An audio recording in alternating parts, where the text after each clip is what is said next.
Les commandes de préservatifs ont doublé en Nouvelle-Zélande. Les propriétaires de maisons closes et les prostituées se frottent les mains, car parmi les 10 000 supporters de rugby débarqués pour la Coupe du Monde, certains auront sûrement recours, entre deux matchs, à des prestations sexuelles rémunérées. Madame Marie compte attirer une clientèle internationale grâce à ses services très spécialisés de femmes dominatrices. Beaucoup d'entre eux seront fascinés par le fait que la prostitution est légale en Nouvelle-Zélande. C'est plus sûr et plus facile d'accès.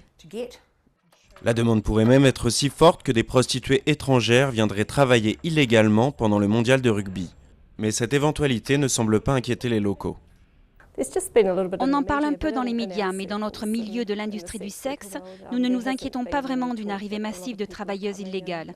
Et je ne pense pas que cela puisse arriver. Nous occupons déjà plutôt bien le marché. Ici, les lois sont beaucoup plus souples qu'aux Pays-Bas ou qu'en Australie, où la prostitution est légale mais extrêmement réglementée.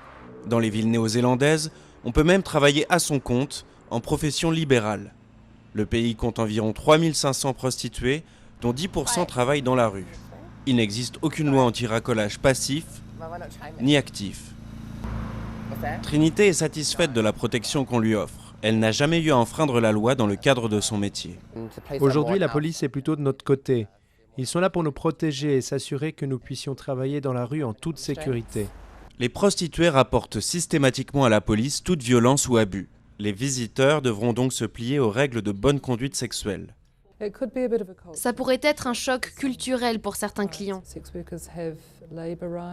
Ici, les travailleurs du sexe ont un droit du travail et ils ne vont pas se laisser faire s'ils se sentent menacés.